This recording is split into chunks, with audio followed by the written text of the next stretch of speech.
We have a guest audience today. Our We dog. have a dog that's staring me in my soul. Yeah. She's upset about Wants something.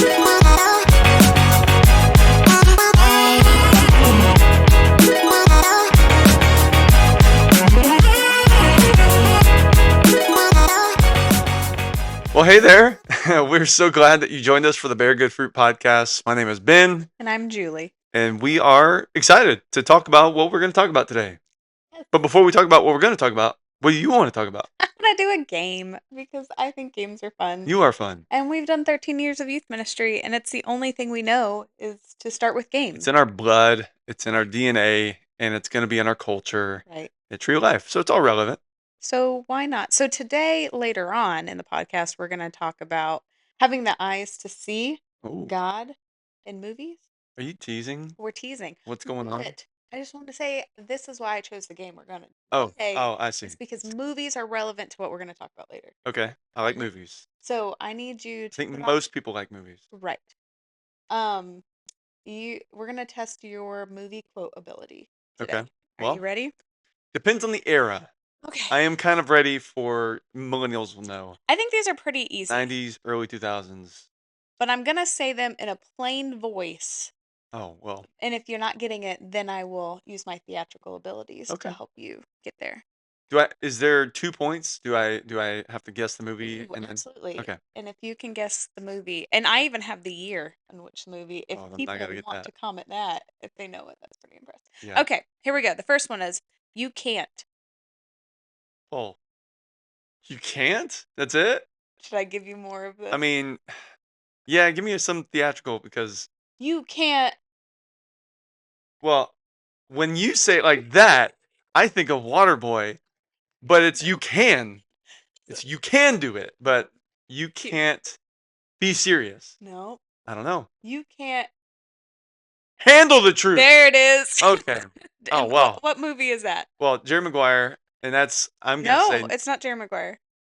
oh, you're right. It's the Jack Nicklaus one. A It's the other Few? Tom Cruise one. Hold on, A Few Good Men. Yeah. Yeah. Okay. I was getting there. Mm-hmm. And that, dude, my bad. I totally butchered the first one. It's all Off right. to a great All start. right. Now that your movie is now, or your Yeah, I brain didn't is now realize. I was building thinking things. early 2000s, and you went even before then. Okay, so well I gotta. this is even older than that one. Okay, But we can do this. it's so iconic that I feel like you'll know it. Okay. I'm going to make him an offer. You can't refuse. Good job. What movie? Scarface. No, wrong movie. Oh no, that's Godfather. Yes. I'm gonna make you an offer you can't refuse. Yeah, Okay, okay. we're good. Sorry. Other drug lord mafia movie. All right, so this is more in our era. Okay. So why so Serious. Yeah, name the movie. Heath Ledger, rest in peace, right? That was The Dark Knight. Yeah, that was a good movie. That movie had so much sadness around it. It was heavy. All right. Say hello. Say hello to my little friend. Now we got Scarface going. There you go. Okay. Now- All right, I was just a little premature Good. on my drug movie references. All right, we're there. All right, we got two more. We follow Jesus, we promise. Okay. I feel the need.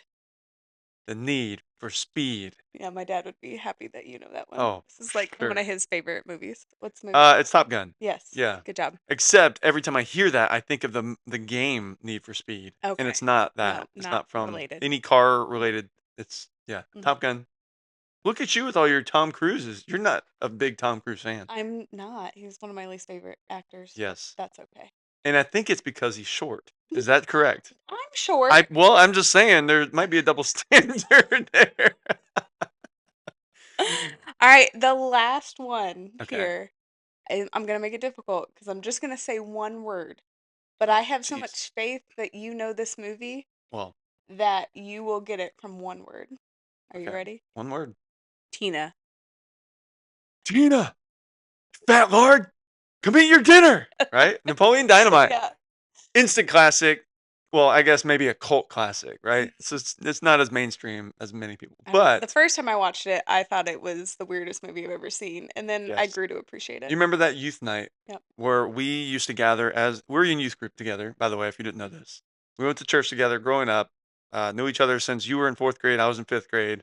And we went to the same youth group, and we were great friends, good friend group, and we would always get together, Friday nights, things like that, and watch movies. And it was my turn to pick the movie. Yep. So I, of course, picked Napoleon Dynamite, one of the greatest movies of all time. And no one got the humor. I'm pretty sure we all left halfway through and started playing cards, except for like you and two people. Yeah, me and two people, and we're Yeah. just like guffawing over how hilarious this movie is. Yes. Yeah. So good job. You Thanks. did great. I did Better than much I would better have than the done. backwards singing competition. Yeah. That was hard. Okay. That challenged me. I hope maybe it challenged their ears. Probably. Okay. So we're going to update with True Life. This is sort of the backstory of this podcast. We are planting a church. We're in the process of planting a church. Our launch date isn't until the spring of 2026, Mm-hmm. but right now we are intentionally gathering in our homes. Our rhythm is the first Wednesday of every month. We go and serve as a group to the community that we are called to love and embrace and support. And so, yeah, it's going well. I would say it's going well. What Yeah, about you? I think it's going great. Wednesday nights is super fun. The first half an hour is just fellowship and food, so who doesn't like that part? I mean, Um, two F's that I agree with. and then getting to be in community, and then I'm helping with the kiddos Hmm. on Wednesday night because I know the season of life where you just want to have good adult conversation. And we Yes. are definitely coming out of the harder season of little ones, which love little ones. Yeah. But there's definitely times where I'm like, oh, I can't wait to go to small group or something just so I can have adult conversation. So it brings me joy to be able to not only just be with the kids so that parents can have that time, but then sprinkle in some nuggets of truth as the kids and I are going through the fruit of the Yeah, you're spirit doing a right now. great job. I love hearing the lessons that you're preparing, the crafts that you're.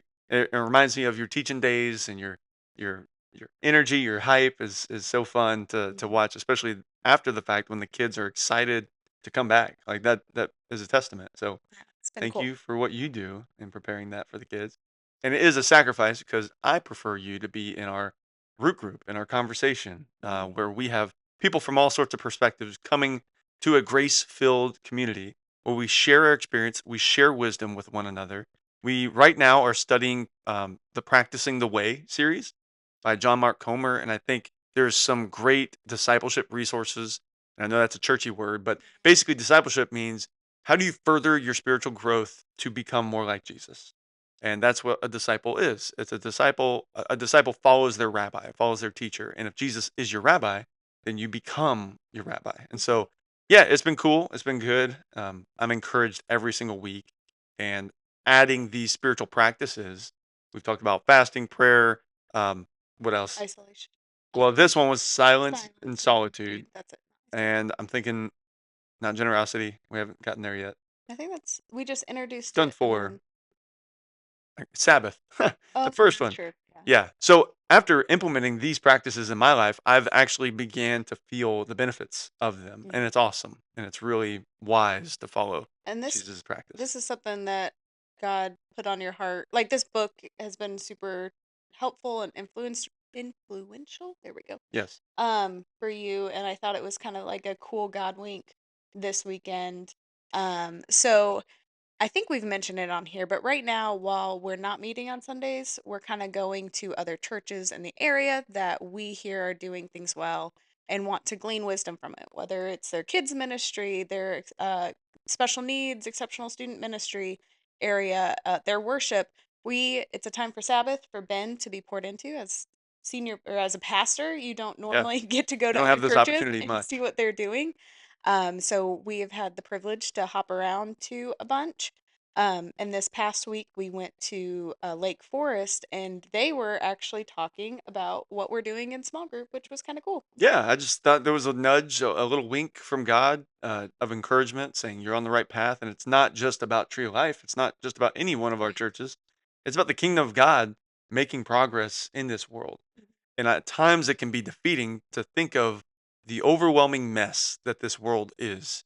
But at the same time, there is always redemptive narratives, there's always redemptive life coming because the kingdom of God is inevitable. Hmm. And there's a lot of scripture with the mustard seed and the mustard tree, and it's an unstoppable force. Hmm. So for me, I'm encouraged when I see other churches that are of one mind, one accord, that are coming alongside the vision of becoming like Jesus. Right. And just so happens that we just are in the same study, even though we've had zero interaction with each Yeah. other. And I think it's beautiful. I Yeah. think it's cool. That's really neat.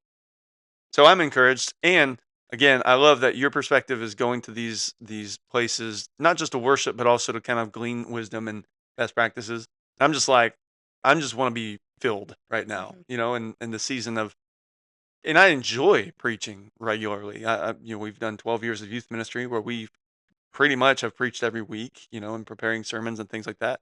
But it's rare where you just get to show up and receive, Right. but I don't wanna get used to that, nor am I just receiving just to receive and just keep hoarding, Mhm. but I hope that what I receive, I'm able to flow out of me in not a gross way and be able to share it, right? Mhm. If we just hold on to everything and we never let it go and offer it as a free gift to others, then we're just gonna be bloated and it's not gonna be enjoyable. That's my experience. Yeah, that's what you're taking it. And yeah, I think that segues us into talking about the cool um conference that we get to go to this week. Keep Yep. forgetting like what day it is. Um because a lot of this conference that we went to called Carolina Movement talked about not only being a church that brings in good fruit for your people and um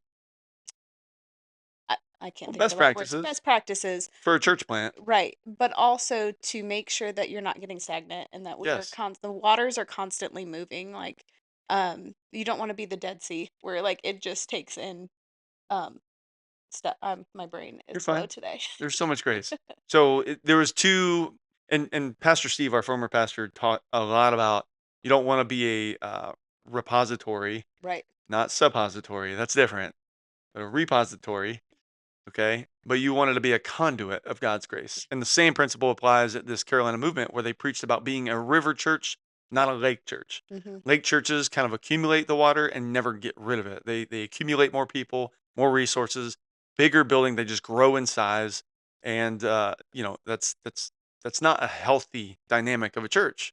Um, Jesus wants to make disciples, and basically by that, of all nations, which means you have to make disciples who make other disciples. And mhm, this multiplication movement is the move. And so being a river church means you are poured into with resources, with people, with energy, with buildings, but it's not about accumulating and gaining more. It's about using what God's given you to bless others and continue the growth of the kingdom. mhm, So that's where church planting, that's where multiplication, that's where being a sending church comes into play.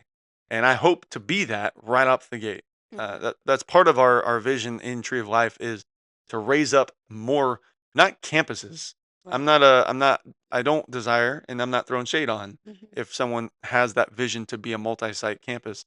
I'm interested in raising up disciples who grow in their spiritual journey to the point where now they can go and plant, they can go and minister in other contexts or even the same context in the same town. right. So yeah, I'm excited to be a church planting church. Carolina Movement does an incredible job equipping and resourcing pastors, but also bringing on churches that may have gotten become lake churches and have accumulated, Mhm, whether it's finances, whether it's a lot of people in their church, but spiritually they've kind of plateaued. And Carolina Movement is sort of this catalyst to say, hey, what if you had faith to send those people, bring up gifted individuals or support others who are desiring to plant churches and support them? mhm. So it just inevitably it's going to stir up momentum and movement and a kingdom reinforcement that we're all in this together. So yeah, that was a lot of what I took from it. A lot of great people, a lot of cool relationships. Met with Eric, who is a former pastor of our home church, who went years ago to North Carolina, planted church. Now he's planting another church, which is exciting. Yeah, So yeah, it was a very encouraging thing for me to do with you. right. Yeah, and your dad, Yeah. which is Dang, cool. we Shout out. we got our first members or yeah, come with us to a one of our mini Good retreats. conference. Yeah, it's only taken us, Retreats conference, yeah. 13 years of ministry to get a layperson to come. It's not true. We've done camps. People come with us to Well, yeah. camps. I'm just Sorry. saying conferences. We have great leaders, youth Yeah, leaders absolutely. in the past. I'm not. I wasn't throwing shade. Hope y'all are doing good. Um, so I did want to talk a little bit about. There's been some answered prayers, and maybe this is an encouragement for someone who's been praying a lot and not seen answered prayers. And Mhm. for us, we've been praying a lot because in this season, there's a lot of needs, there's a lot of opportunities, but we're sort of handcuffed with one, my ineptness and not knowing how to do stuff. Right, a lot of this is figuring stuff out. As we go, for Yeah. sure. And number 2, it's been cool to see, especially our children, like, numerically grow, where we meet in our house, right, Wednesday Mhm, nights, but eventually, and I don't know how soon, mhm. God's will is whatever it is, but as people kinda join and partner with us, we're gonna outgrow our bedroom upstairs for Yeah, children's ministry.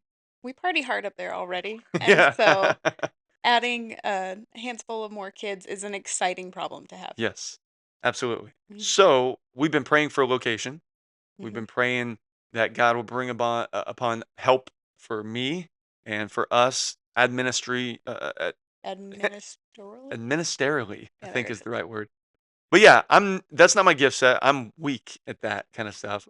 So I need help like setting up our QuickBooks and things like that happen that are taken for granted, but I want to ensure we're not doing anything wrong, Mhm, that we are fully ethical and generous in how we are managing our finances, right. right? Whatever is fundraised, that a lot of that, especially for a church plant, is unique to give away a lot of it. But Mhm, we're going to give away a lot of it to kingdom people that are doing the hands and feet of Jesus work, you know what I'm saying? absolutely. So, yeah, we've been praying and the Lord provided a person to volunteer and help us Yeah, with our books, it's a with to make huge sure help. our taxes are right, Mhm, and how we manage our funds is good. So that's good accountability, and I'm excited for that. mhm. And And we got a building to rent. yeah, So that's super exciting. Like, if you aren't from this area, Cheryl's Ford is I would say is more of an up and coming um town, and it's always been very rural. Like there's yeah, not a ton. I mean, we got a it's country. it's country. Yeah, it's And spread so out. when you think of like, oh, there any buildings to rent? Because it's so country, there just really isn't a ton of options of like, oh yeah, this building is here and it's been here for a while because things rotate out of it. Yeah, There just aren't those like shopping shopping center, plazas. shopping plazas, old Yeah, movie theater. Like there's no movie. Like there's none of that really around here. yeah, So we're looking at every little thing and just praying over God, if this is where you are to have us. We've toured schools, like God, mhm, what doors, whatever you open, we just want them to go before us and not be fearful that we can't do anything, but just see what options open. And yeah. so This is huge. when we met with a church, Mott's Grove, who is off of Cheryl's Ford Road, which is really where a lot of the busyness is starting to happen and pick it up. Mhm, Anyways, it's just to say that is it's a great location.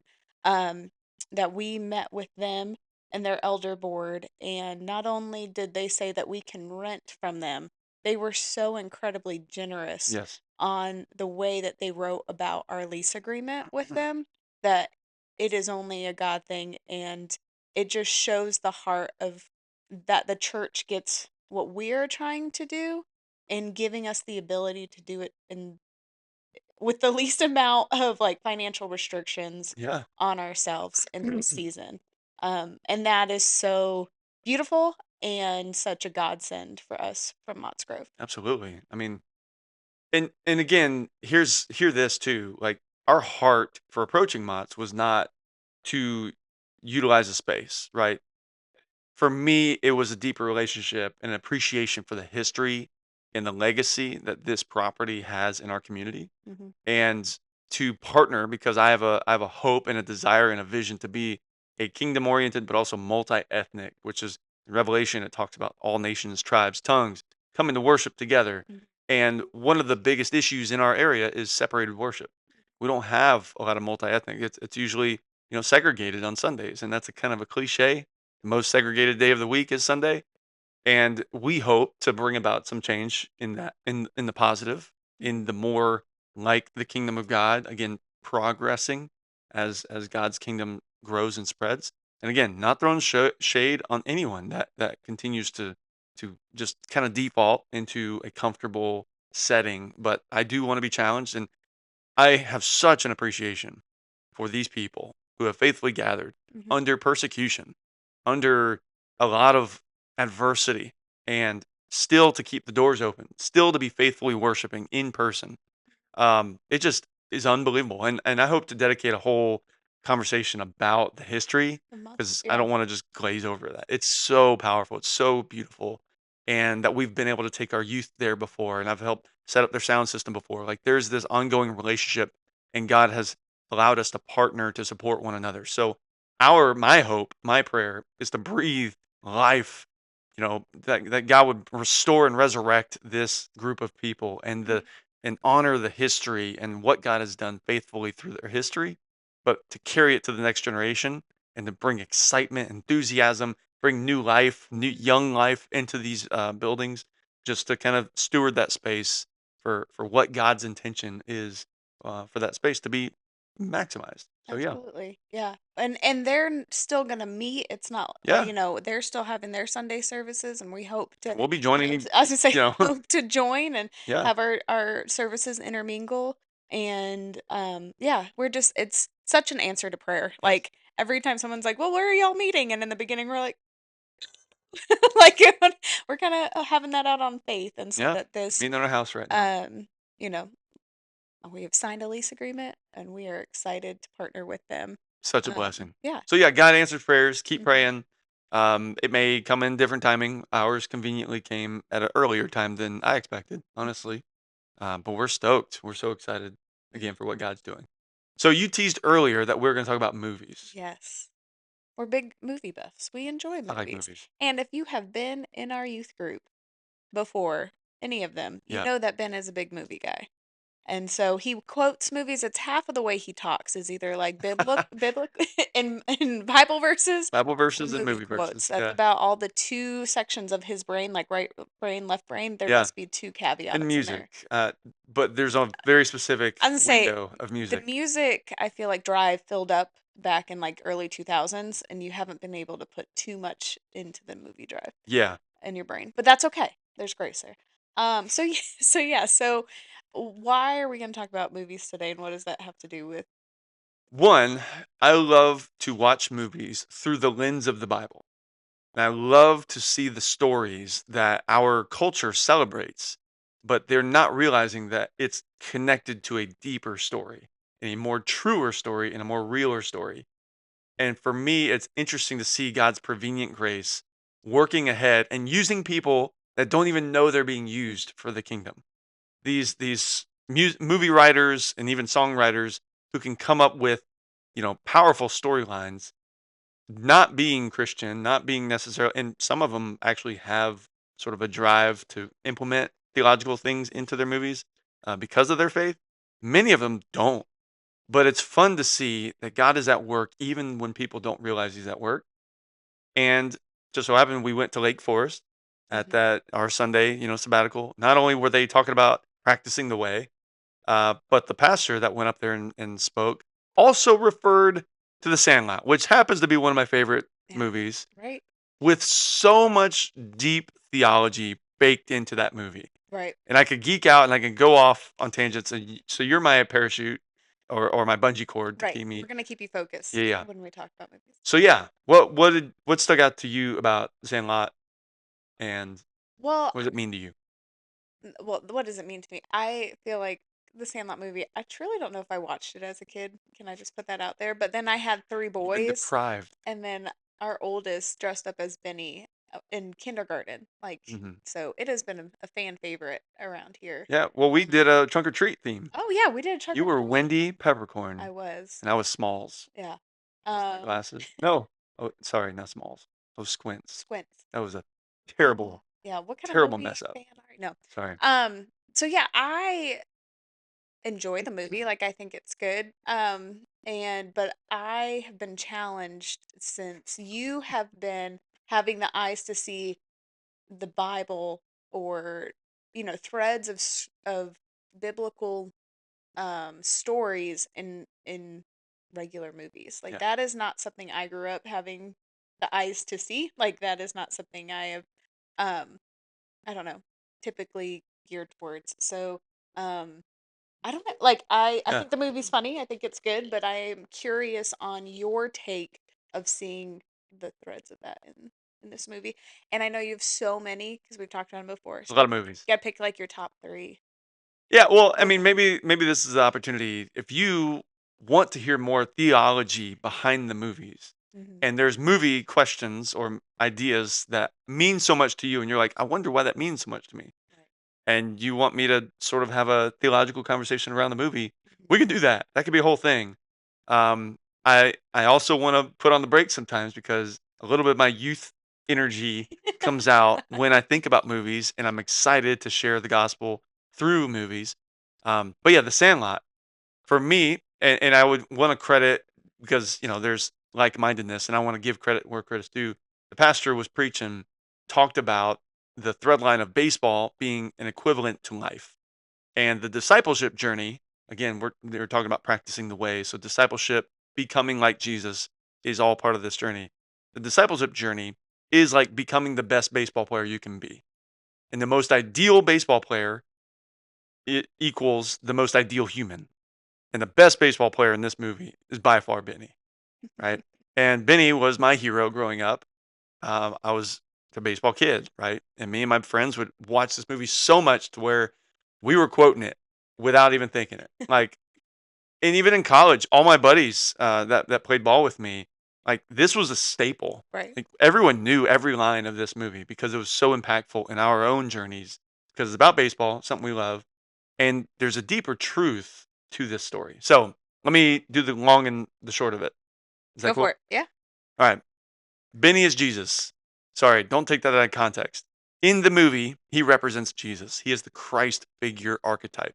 So you have this guy, Smalls, who represents all of us, any human, right? Hmm. And there's this cool interaction where Benny invites Smalls into the fold, Hmm. into this ragtag bunch of guys. So it's sort of also similar saying to Jesus calling the disciples to his own.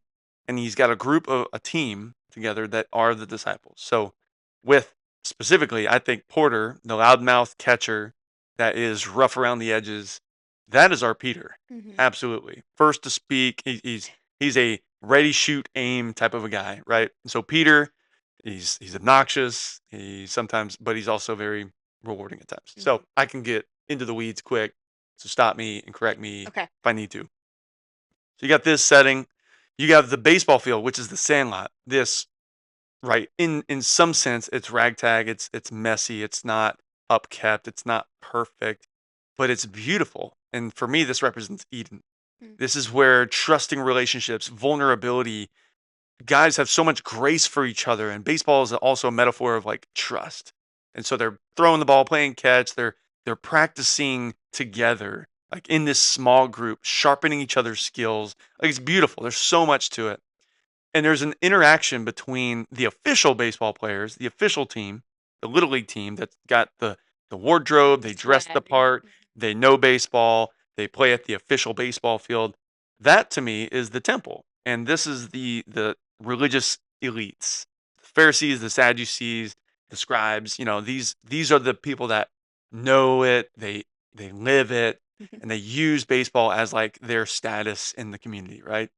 Benny, who's better than all of them, Hmm. knows the game better than any of them, and they recognize that. They're like, Rodriguez, you should be on our team. Yeah. Why are you playing with these fools, right? And Benny turns down the offer to be the best religious elite and chooses to love and to have grace and to disciple these young boys. And he literally coaches them. He's a Hmm. player coach. So for me, it looks like, okay, Jesus is the best player coach of life. One, he's the coach, so he's the divine authority over us. But two, he's also human. He's the player that lived the best life possible. He's fully human. I'm going to try to be quick. Okay.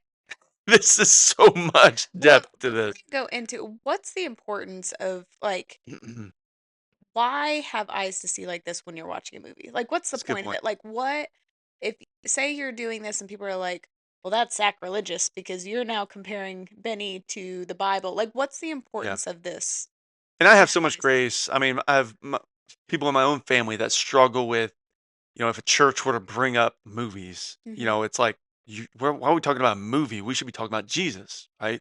Jesus is the focus. Well, for me, and I think the early New Testament authors, especially Paul goes to Athens and he uses their foundations, their philosophy, their oh shoot, the Stoics and the Epicureans, right? He goes into their context, uses what they know, and bridges them to God. He bridges them to Jesus, saying, "Hey, you know this shrine of the unknown God? That's actually Yahweh. Like this is actually Jesus, right? Mhm. He is Lord. He's the one that you need to pay your focus and your attention to, not all these other false gods, which are all idols made in the image of man." And Mhm. so for me, it's important to have our eyes on things above, the way it says in, I think it's Colossians, because as we live our life, we're being influenced by stuff all the time. Right. And if we are being influenced, say Wicked, like we did a sermon series on Wicked, right? Teaser, maybe we'll do that later. But you can idolize certain people in these movies that actually represent not the greatest things. And our culture loves to celebrate some of those characters Mhm. that are actually the flawed and demonic characters that can influence us to bear bad fruit in our lifestyles. But when we look at these movies as representatives, as placeholders, characters as placeholders, and now not every movie has this going Right. on. I just want to be clear. But when we connect those dots and we keep our minds on the eternal story, the greatest story ever told, the Mhm. greatest reality ever lived, then it can help us bear good fruit. And that's the name of this podcast. Yeah.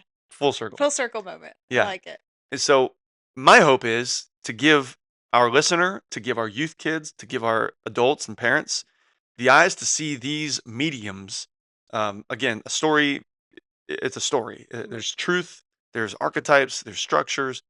And when we have the eyes to see the deeper truths, then we can celebrate the right things, glorify the right things, and we can also repent from our own flaws, confess our own badness and darkness, and realize, hey, I've been living my life wrong this whole time, Mhm. but I need to be more like Christ. This brings healing to the nations. This brings restoration to my soul. This brings reconciliation to my relationships. Like, there's so much importance to making sure we follow the right characters, Right. if that can be said. And I think on a more like relevant factor too, Yes. there's a part of it where our boys, like we can sit down and read the New Testament with Yeah. them and they will grasp some of the things that are being taken, especially younger age like Gabe. But if we were to say, okay, now let's compare this to what Benny did, and like Yeah. obviously we're going to tell him like Jesus is Jesus, Hmm. but to give them a example of something in their life that they can put into, into their image of their mind. We're like, "Oh, that kind of makes sense." Like Yeah. I think that's a lot of times why in youth we used movies so much is because we can get the kids to read their Bible or bring their Bible. But there's a part of them where it's because of culture. They know these movies and can quote the movies That's right. off the top of their head Yeah. and so quick, that if we can bring it to have the eyes to see Jesus in this, and it's like, oh my goodness, now I get it. Like it just gives you an opportunity to be, in the world but not of the world. Like if we know these certain things and can be relatable Yeah. in aspects, um, it doesn't mean we're like go out and watch The Conjuring and like I don't know, like where there's Have definitely the eyes to see. Yeah. yeah, there's definitely a line there, but I do think that it can be impactful, for those around you to be relative enough with them and be able to also drop in nuggets of truth from the Bible, Absolutely. um, to be So relatable in in there. the early church, and just for a 2 minute like side, there was different sects. Sorry, I had to enunciate the Mhm. C in there, of Judaism, and one of those was the Hellenistic Jews. And the downfall of the Hellenistic Jews is they compromised on a lot of their morals because they were looking to the stories of Greek culture, to a lot of the ethics of Greek culture, and they become Greekified. That's turned Hellenistic. They become more Greekified and they lose some of their Jewish cultural identity.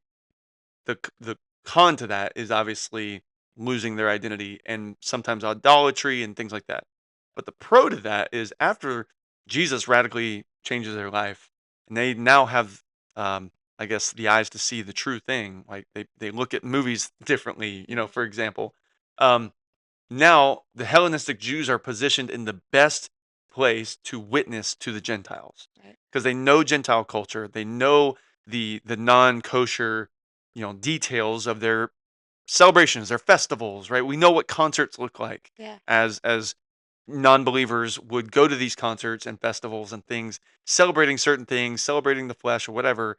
But as once your life has changed and you become a Jesus follower, you now have new eyes to see the deeper things that are going on.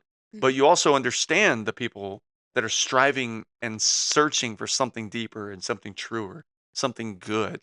Um, but they're gonna fall short, Right. And so as a Hellenistic Jew of now, we have the eyes to see the movies and be able to bridge people to the truer, realer thing, which is Jesus Mhm. and the gospel and the kingdom of God. Or call out what is just evil. Like Yeah. Yeah. there's some movies where our students have talked about them, and Ben will go watch it and be like, "Man, I can't see anything good Yeah. in There's hardly any this." redemptive Right. value. Like there's no redemptive value in this. And then Maybe someone speaking can point out some redemptive right. value, but I don't have the eyes to see Right. it yet. And but speaking into our students at that point of what are we filling our minds with? Yes. Like there is an aspect of our kids joked one time in our student ministry when we're like, "Hey, we have like Instagram and Facebook. Should we get like a youth group TikTok?" They're like, "Oh no, Miss Julie, you shouldn't be on You TikTok." shouldn't be on And I'm TikTok. like, "Wait, I'm the adult. Like, why is it okay for you to be on there?" They're like, "There's stuff on How is there a you kid shouldn't being a see." gatekeeper Yeah, like there's stuff you for shouldn't 18 see plus on there, content? but we can. And so there's a part of me where, also being able to speak into the kids. Like, Yes. well, you can't speak into it. You've never seen it. I'm not saying that I'm going to watch every movie. Not going to. But there is a part of being able to speak into when their stuff is just Yeah. And I'll give a free plug, a great resource for parents who are trying to stay relevant in the life of their ever changing culture kid, like TikTok and all the trends that are going on. Axis, AXIS, Mhm. has incredible resources, Christian, Christ centered resources to help parents navigate parenthood of an adolescent, of a teenager, and to keep your finger on the pulse. You don't have to saturate tons of time into learning the culture. They kind of do that for you. But it's a great resource to help parents be relevant to their children who are going through all sorts of different things that yeah. pull their attention, for sure. And so maybe the thought of I know there's so much more into just specifically the Sandlot Oh that my I'm gosh. sure that you would like to give. So maybe we'll do like little reels about the movies in Maybe. case parents are curious or people are curious about how to have the eyes to see in certain movies and then go back and Yeah. watch it with your families. Like we did that with Willy Wonka, and Yes. so that's a great one too. Oh, there's so many. There's too many. I'm so excited when I start to think. But I do want to pay off the Sandlot. Oh, okay. Yes. Go Because ahead. Go for it. the gospel is not done with Eden and the ragtag group of guys doing great things together, Right. building relationships and all Okay. that. But there's a moment, a conversion moment, where Smalls has to put his trust in Benny. He puts his glove up in the air. I'll take care of it, kind of a thing. He can't catch, he can't throw, he doesn't know anything. So Benny just basically does it for him. He hits the ball directly into his glove. And this was a moment where Smalls places his faith and trust in Jesus, metaphorically. So from that, he becomes a baseball player and he goes on this journey of becoming better at baseball to the point where there's a crisis. They lose a ball, they can't play anymore. And then Smalls goes home, and his stepfather represents also a heavenly father in a way, and he takes something of value and he loses it. In his most glorious moment, he takes a Babe Ruth signed baseball and they use it to play Sandlot baseball. And no one knows it except for him. But then he takes it and he hits a bomb. First ever home run. Just so happened to be with this baseball that's so valuable. Hits it into the junkyard, which represents hell. It's amazing, right? Mr. Myrtle Acres. There's stories about the torment and the torture that goes on the other side of this fence. There's this chasm between Eden and hell.